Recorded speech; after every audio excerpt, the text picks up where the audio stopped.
In the previous video, we saw how to create a running total in DAX that starts at a given day and then continues on to till the last date of a data model.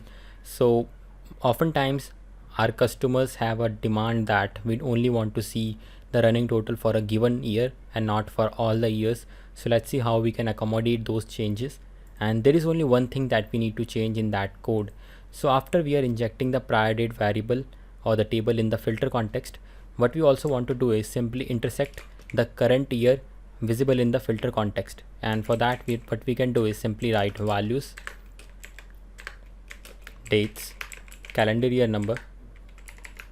So let's say we are in 2008, and in 2008 the filter function is actually returning all the dates for 2007 and 2008, but to get only the running total for 2008, what we are doing is simply extracting 2008 from the filter context, and then when these two tables are applied into the filter context, the calculate is going to evaluate these two in an AND condition.